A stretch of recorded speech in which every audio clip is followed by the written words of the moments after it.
Bien, mis amados hermanos, muy buenos días. Este es el tiempo de estudio bíblico devocional, compartiendo cada semana el poder de la palabra. Su hermano, Pastor Roberto Alfaro, les saluda y les doy una cordial bienvenida a nuestro ciclo en el libro de Éxodo, el libro de Shemot. Éxodo, que significa salida. Salida del pueblo de Israel, de los hebreos, de su condición de esclavitud aquí en la tierra de Egipto. Muy bien. Ya dimos comienzo al capítulo 2, avanzamos en su historia, vamos a retomar nuestro tema y encontraremos algunos detalles de importancia que quiero resaltar. Moisés huye a Egipto, o huye de Egipto mejor. ¿Qué sucede aquí? Recordemos, Moisés se encuentra viviendo, y atención que esto es muy importante tenerlo presente, Moisés vive en la casa del faraón. Vivir en la casa del faraón significa estudiar, prepararse, culturizarse, conocer la forma de vida del rey de Egipto, su familia, los protocolos, la cultura, todo lo relacionado con este nivel, este nivel de altura jerárquica, obviamente, que correspondía a la categoría del faraón. Muy importante porque Moisés no solamente conoce todo el ambiente, sino que además estudia en las escuelas de la condición de hijo de Faraón. Muy importante, es decir, la Biblia nos va a enseñar en los siguientes versos cómo dice que Moisés era muy hábil, un hombre extremadamente capacitado, muy hábil de palabra. Y este es un texto que veremos un poco más adelante en el que hay una contrariedad. La Biblia nos enseña que Moisés, en la medida que estudiaba en las artes, en la filosofía, en las matemáticas, en la arquitectura, en la ingeniería y otras ciencias, nos muestra, dice la palabra, que era muy hábil de palabra. Sin embargo, cuando lleguemos al punto del capítulo 3 y viene el tiempo del llamamiento, que será nuestro centro de tema hoy y a partir de esta semana, nos daremos cuenta que lo primero en las excusas que Moisés tiene para presentarle al Padre Eterno es: no soy muy hábil para hablar, porque resulta que yo tatarateo las palabras. Entonces, ¿cuál es la contrariedad aquí? Primero, la Biblia nos dice que era un hombre muy hábil de palabra y posteriormente nos muestra a un Moisés con cierta dificultad para hablar. Y el Señor le dice: no es problema, enviaré a tu hermano Aarón. Muy importante, enviaré a tu hermano Aarón. También necesitamos resaltar la labor fundamental del hermano Aarón. El hermano Aarón es ya un sacerdote, es ahora un sacerdote en el pueblo hebreo, por lo tanto Dios también le habla. Observen que Dios le habla a Moisés, pero también Dios le habla a Aarón. ¿Cómo sabemos eso? Lo veremos un poco más adelante cuando el Señor le dice a Moisés: ve a Egipto y en el camino Aarón saldrá a encontrarte porque ya hablé con él. Pero hay algo que quiero que resaltemos hoy de este capítulo 2 y entrándonos al capítulo 3. Y quiero resaltarlo de manera muy especial, la labor que cumplieron las mujeres. Hoy un tema muy especial para las mujeres. Quiero resaltar esta labor, ¿por qué? Veamos. En el capítulo de Éxodo, capítulo 2, nos menciona a una mujer. ¿Cuál es la primera mujer que se nos menciona en toda esta apasionante historia? Su nombre es Jocabed. Jocabed, hija directa de Leví, casada con un hijo de la tribu de Leví llamado Amram. Es muy importante recordar que Leví es esa tribu que corresponde precisamente a la tribu sacerdotal, a esa tribu de línea sacerdotal. Muy importante porque Leví también fue el hombre entre los hermanos de José que más años vivió, 137 años. Aquí nos resalta por primera vez la labor de Jocabed. ¿En qué sentido? Jocabed, una mujer protectora, una mujer que junto con su hermana, la segunda persona que se menciona en Éxodo, la segunda mujer que se menciona en Éxodo es ¿quién? La hija de Jocabed, que es ¿quién? Miriam.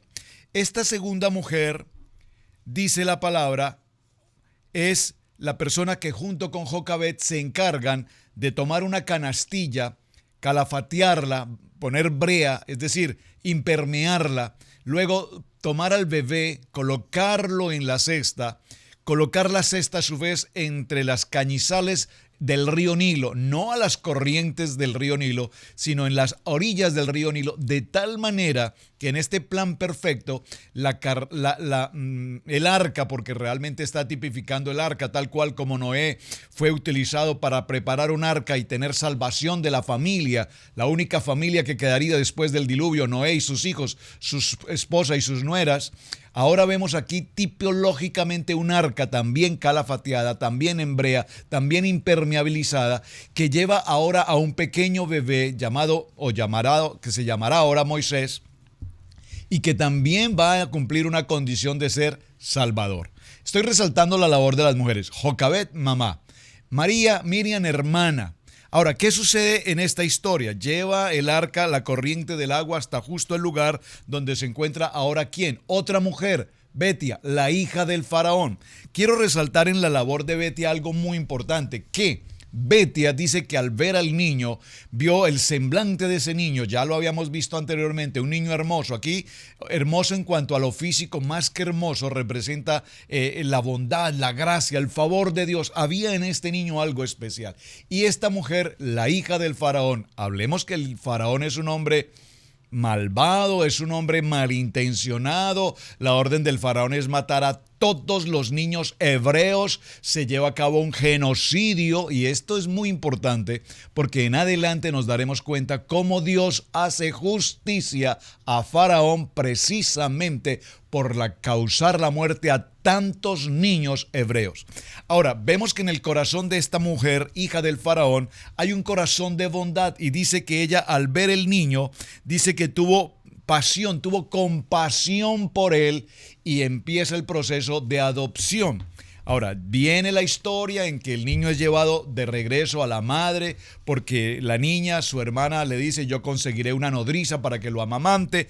Esta historia ya la mencionamos en detalle. Entonces continuamos resaltando la labor. Batia, la hija del faraón, envía a una de sus doncellas para que llamen a quien, a Jocabed, para que nuevamente ella se encargue de alimentar al niño, para que el niño pueda crecer, y además le va a pagar los salarios correspondientes a este cuidado de la nodriza. Así es que vemos a la hija del faraón. Hay otra mujer que también necesitamos resaltar en esta historia, aunque por supuesto la veremos en algunos versículos más adelante. ¿Y es quién? Precisamente quién es la hija del sacerdote Madián, Séfora. Allí habla de 7 mujeres. Una de ellas la vamos a resaltar, y es Séfora, porque en adelante veremos que se convierte en la esposa de Moisés, y no solamente en la esposa de Moisés, sino que además va a cumplir una labor extraordinariamente importante, que también lo miraremos en el capítulo 3 en adelante, cuando hablemos del Brit Milá, de la circuncisión. Así es que, repito, así de manera muy rápida, quería resaltar la labor de estas mujeres. ¿Por qué? Porque si hay algo que nosotros vemos en la Biblia, y lo vemos de hecho hoy en nuestros tiempos, es la labor fundamental de la mujer en el ministerio. Hoy tenemos doctrinas de hombres, enseñanzas, concilios, que la mujer no puede predicar, que la mujer no puede hacer, que la mujer acá, etcétera, etcétera, etcétera. Pero en lo que estamos viendo hasta este momento en el libro de Éxodo, y quiero resaltarlo, es que nos habla de las mujeres. Las mujeres, Jocabed, María, la hija del faraón, la doncella, Séfora, 7 mujeres más pastoras en Egipto. Todo esto gira en torno a la mujer, y lo veremos en capítulos y versículos posteriores. Pero, atención, aquí hay un pero muy importante. Hoy, en el siglo XXI, en nuestras congregaciones, igual, las mujeres cumplen una labor extraordinaria. Las mujeres son mujeres de oración, las mujeres son mujeres de adoración, las mujeres son mujeres de intercesión, las mujeres son mujeres de compasión, las mujeres son mujeres de manutención, las mujeres son mujeres de toda la atención que se requiere en la congregación. Pero ¿será que esto acaso es nuevo? ¿Será que nuestro maestro Yeshua HaMashiach no sabía esto? Rodeado de mujeres que le atendían, que le cuidaban, que le lavaban sus ropas, que le prestaban los alimentos, que estaban atentas a servirle. Una vez el maestro resucita, ¿qué es lo primero que hace? Presentarse a una mujer. En el pozo, recuerden cuando está allí en ese pozo y hay una mujer tomando agua y viene y yo te daré un agua de la cual nunca jamás tendrás sed. Miren cuán importante, realmente no es mi tema a propósito del día de hoy, no es mi tema, pero sí quiero resaltar y honrar la extraordinaria tarea y labor de las mujeres desde estos tiempos, desde los tiempos del Éxodo, desde los tiempos del mismo Génesis en adelante, cómo la Biblia se toma el tiempo, repito, para resaltar la labor tan importante de una mujer. ¿Qué pasa entonces con los hombres? En los primeros 2 capítulos que hemos visto de Éxodo nos daremos cuenta que en este caso en particular los hombres son tremendo problema. Número 1, el faraón. ¿Qué hace el faraón? El faraón ordena matar a todos los niños, cargas, opresión, esclavitud y todo tipo de circunstancias contra el pueblo hebreo. El faraón. Número 2, vemos a Amram, el padre de Moisés. En esta historia que hemos narrado hasta el momento, Amram no ha sido mencionado absolutamente. ¿Qué pasó con Amram en esta historia? ¿Por qué la mujer fue la que preparó la canastilla? ¿Por qué las mujeres fueron las que la colocaron en el río? ¿Qué pasó con Amram en esta historia? No lo vemos presente. Hay una razón muy importante. Aquí hay una amenaza de muerte contra los hebreos y probablemente esa sea una advertencia que lo mantiene a él en cierta distancia. Número 2. Vemos a Moisés ya crecido. Moisés sale, dice el texto en el capítulo 2. Recuerden que dice que Moisés sale a mirar a sus hermanos. Lo voy a leer textualmente. Dice, salió a sus hermanos y los envió y los vio realizando tareas muy duras.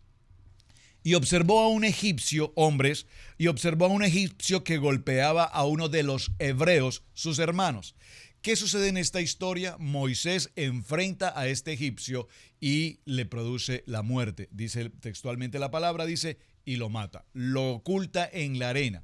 Luego, inmediatamente en el texto siguiente, en el capítulo 2, verso 13, dice, ahora ve a otros hombres. ¿Quiénes son estos otros hombres? Los hebreos, 2 hebreos entre sí, peleándose, riñendo el uno con el otro, a golpes. ¿Por qué golpeas a tu prójimo? ¿Por qué golpeas a tu prójimo? Estoy hablando de las mujeres, ahora estoy hablando de los hombres. Vemos al faraón como un personaje, vemos a Amram, otro personaje, vemos a un egipcio y a un egipcio y a un hebreo. Ahora vemos a 2 hebreos y todos los hombres, si nos damos cuenta, están en lucha de posición, ocupar lugar, están en distracción, están en pleito, están en conflicto, están en agresividad, están en toda situación menos ocupados del proceso mismo del llamamiento o de la atención a Dios particularmente. ¿Por qué dice usted todo esto, pastor? Porque ahora vamos a la respuesta importante. ¿Qué dice los hombres cuando se enfrentan con Moisés? Cuando Moisés los confronta, ¿qué le dicen?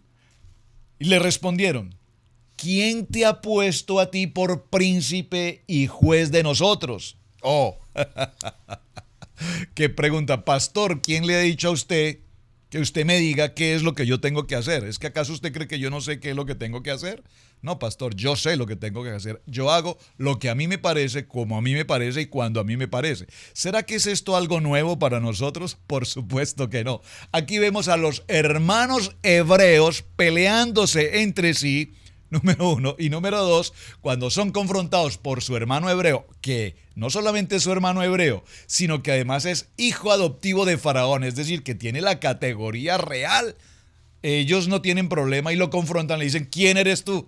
¿Quién te crees tú que eres? ¿Quién te puso por juez nuestro? ¿De cuándo aquí tú vienes a decirnos qué es lo que tenemos que hacer? Es decir, que cualquier parecido con la realidad aquí está escrito textualmente. Muy bien. En toda esta historia nosotros podemos avanzar y nos daremos cuenta que Moisés se ve en la necesidad de salir, ahora va a vivir los siguientes 40 años en el desierto y en el desierto se va a suceder algo muy interesante. Primero, los primeros 40 años Moisés es calificado, preparado, educado, formado, establecido en toda la cultura egipcia, en las artes, en la construcción, en la geografía, en la geometría, en las matemáticas, en todas las artes. Es decir, académicamente un hombre que tenía una capacidad intelectual extraordinaria. Pero ahora, bajo esta circunstancia del homicidio, huye sale al desierto y en el desierto van a transcurrir los siguientes 40 años en la vida de Moisés. Estos siguientes 40 años, si me permiten decirlo de esta manera, es para limpiarle a Moisés todo ese bagaje cultural, profesional, académico, títulos, reconocimientos que había logrado en la casa del faraón, y ahora el Señor lo lleva a un desierto en el que lo forma, lo moldea, lo transforma, le quita toda esa delicadeza, todos esos títulos, todas esas posesiones, todo ese crecimiento intelectual, y ahora lo lleva y lo convierte a un pastor de ovejas.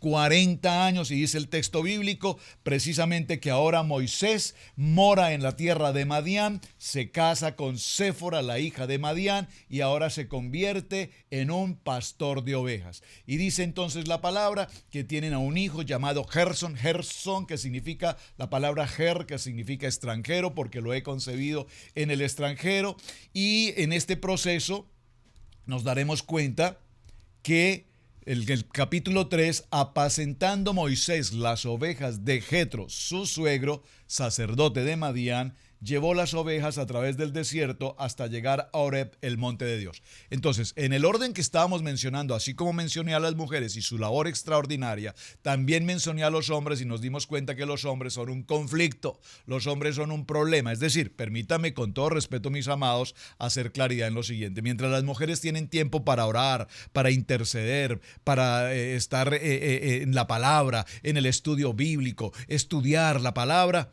los hombres nunca tienen tiempo más que para trabajar y no hay otro tiempo. Yo consulto a muchas de las personas, hombres, varones cercanos que tengo. ¿Cuántos de ustedes ven el estudio bíblico devocional? De 100, ninguno. O posiblemente, ninguno no. 1 o 2. Y muy fieles además. Por favor. Mientras que las mujeres todas están ahí, todas pelean su estudio bíblico. Yo quiero el mensaje, por favor, pastor, envíeme el mensaje. Necesito el mensaje, gracias por el mensaje me edificó, el mensaje me reveló, el mensaje me enseñó, hoy aprendí. Los varones no. Y aquí vemos el modelo, es textualmente lo que estamos leyendo. Pero sí hay un hombre a quien debemos resaltar. No, pastor, pero cuidado pues con los hombres que nos está golpeando muy fuerte. Es la verdad. Pero sí hay un hombre que quiero resaltar, porque la Biblia así lo enseña. ¿Quién? Jetro, Reuel, sacerdote de Madián, que viene de la generación de Abraham y Cetura. Este hombre, Jetro, va a cumplir una labor extraordinaria en la formación de Moisés ahora como pastor. Y aquí lo vemos en el verso 3, precisamente, apacentando Moisés las ovejas de Jetro, su suegro. Moisés pasa de esa posición jerárquica. Recuerden que la Biblia nos enseña que Moisés rehusó ser llamado el hijo del faraón, ser posiblemente el nuevo faraón de Egipto, renunció a todos esos privilegios para convertirse en lo que vemos ahora, un pastor de ovejas. Y a través de este pastor de ovejas, vemos lo importante de lo que sucede allí. Llegó a Horeb, monte de Dios. ¿Qué es el monte Horeb? El monte de Dios, que es el mismo monte Sinaí. Y se le apareció el ángel de Jehová. Se le apareció, dígalo conmigo, aquí en esta expresión, Malach Hashem, el ángel de Jehová. Y el ángel de Jehová estaba en una llama de fuego en medio de una zarza, y él miró y vio que la zarza ardía en fuego y la zarza no se consumía. Aquí la expresión fuego, recordemos que fuego representa luz, calor. La palabra nos habla de que Dios a través del fuego, el fuego consumidor. Y vemos que esta zarza aquí está representando el fuego, la palabra. Esa palabra viva, esa palabra eficaz, esa palabra penetrante, esa palabra que no consume, esa palabra que está ahí manteniéndose esa llama viva en el corazón de cada uno de nosotros. Entonces Moisés dijo, iré yo ahora y veré esta gran visión. ¿Por qué causa la zarza no se quema? Y viene el segundo nivel en la vida de Moisés, viendo Elohim, Yahweh, que él iba a ver, lo llamó Dios de en medio de la zarza, y Dios le dijo, Moisés, Moisés. Y ya hicimos el paralelo de este texto de Moisés, Moisés, con lo que lo que vimos en el mensaje, algunos mensajes anteriores. 210 años han transcurrido desde el momento en el que la palabra en Génesis 46:2 dice Jacob, Jacob, se presenta Dios a Jacob, recuerden la historia, y en el momento en que Jacob se dispone a salir hacia Egipto a reencontrarse con su hijo José, se presenta Dios, Elohim, y le dice, Jacob, Jacob, y él contesta, heme aquí, ve a la tierra de Egipto, no temas, yo estaré contigo, yo te acompañaré, tu pueblo crecerá, saldrán reyes y naciones de ellos. Aquí vemos cómo ahora 200 años después, 210 años después, se retoma, se conecta el momento de Jacob a la salida de Egipto con el momento de Moisés ahora a la liberación del pueblo de Israel. Y dice Moisés, heme aquí, y dijo, no te acerques, por favor subraye la expresión, no te acerques. Quita tu calzado de tus pies porque la tierra en que tú estás, tierra santa es. ¿Qué está queriendo significar esta expresión tierra santa es? Es decir, es santa en el sentido de que en ese mismo momento, en ese específico lugar, está la presencia real del Dios Todopoderoso. Ese mismo lugar es santo en ese momento.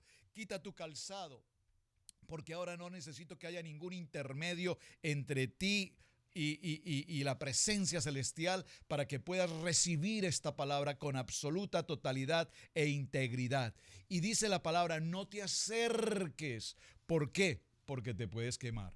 No te acerques porque te puedes quemar. Esto es lo que también nos quiere significar de alguna manera, mis amados, es que muchos cuando venimos al proceso del llamamiento en el ministerio, queremos correr y queremos absorber y queremos estudiar y queremos aprender y queremos devorarnos toda la palabra en el transcurso de un año, Biblia en un año, graduado en un año, terminó en un año y ya sabemos absolutamente todo. No te acerques, camina con cuidado, mantén la distancia lentamente en el proceso, año tras año, momento tras momento, enseñanza tras enseñanza. ¿Qué nos quiere decir el maestro? La palabra nos quiere decir que precisamente este hombre llamado Jetro era un hombre de años, era un hombre maduro, era un hombre que había caminado, era un hombre que conocía lentamente. Mi invitación para muchos hombres también que nos escuchan, no corras. El ministerio no es para los que más corren, ni para los que más rápido puedan llegar. El ministerio es para que quienes muy maduramente, con mucha sabiduría, discernimiento, entendimiento, vamos a las Escrituras, estudiamos las Escrituras y tenemos mucho tiempo y podríamos pasar años estudiando cada porción, cada pasú, cada versículo y muy seguramente nunca terminaríamos. Así es que no presumamos de que lo sabemos todo porque tenemos mucho, pero demasiado, mucho de qué aprender. Ahora bien, viene una posición y en el verso 6, yo soy el Dios de tu padre, el Dios de Abraham, el Dios de Isaac y el Dios de Jacob.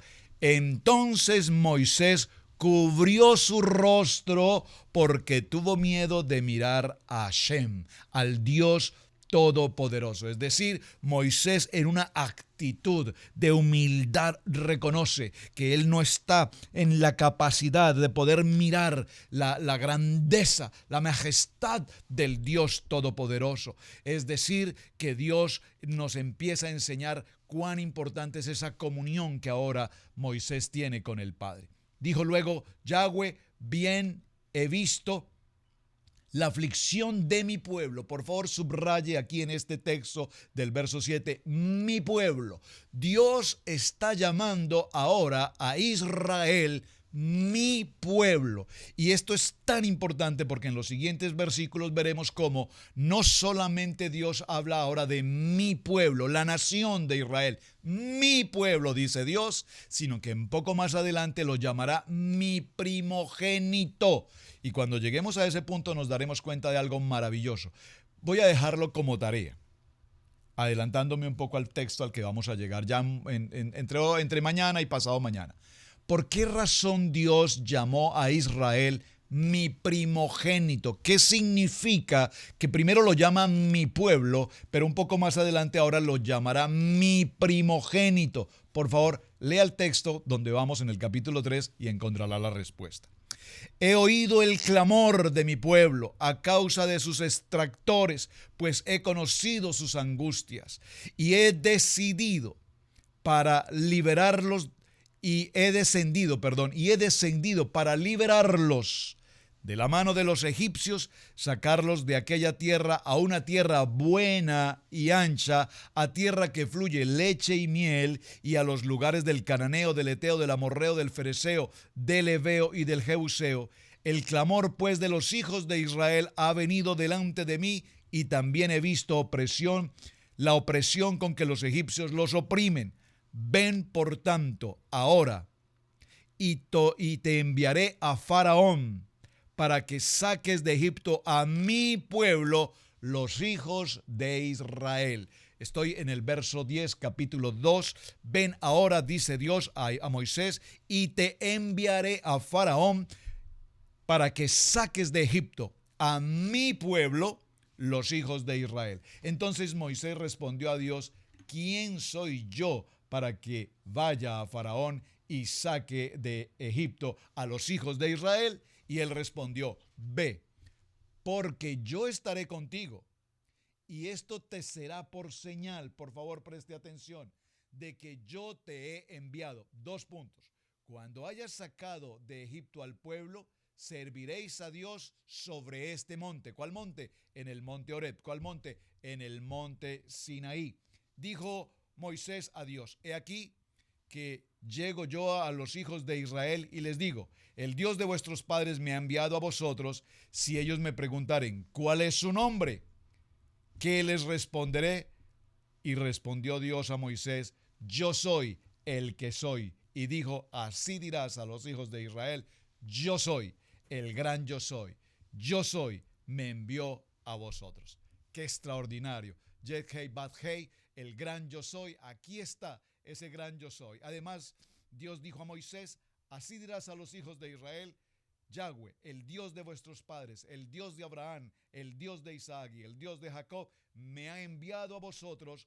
Con él se me recordará por todos los siglos. Ve y reúnete, por favor subraya este texto, con los ancianos de Israel y diles: Yahweh, el Dios de vuestros padres, el Dios de Abraham, de Isaac y de Jacob, me apareció diciendo: en verdad os he visitado y he visto lo que os hacen en Egipto, y he dicho: yo os sacaré de la aflicción de Egipto a la tierra del cananeo, y oirán tu voz, e irás tú, los ancianos de Israel y el rey de Egipto, y le diréis: Jehová, el Dios de los hebreos, nos ha encontrado. Por tanto, nosotros iremos ahora camino de 3 días por el desierto para que ofrezcamos sacrificios a Yahweh nuestro Dios. Vamos a dejarlo en este punto para continuar el día de mañana en el capítulo 3, en el verso 19, encontrando la importancia de lo que significa este llamamiento, los ancianos de Israel, y cuál es el mensaje que ellos deben llevar. ¿A quién? Al faraón. Ahora el gran yo soy, está presente. Mis amados, muchísimas gracias por acompañarnos en este tiempo de estudio bíblico. Bendiciones, un muy buen día y muchísimas gracias por acompañar, compartiendo el mensaje y compartiendo sus testimonios que son de gran edificación para nosotros. Recuerden, a través de radiogenesis.tv, Vivo para Cristo TV, ahí estamos todo el tiempo, durante toda la semana, disponibles todos los mensajes. Aquí están. Bendiciones, un buen día para todos. Gracias.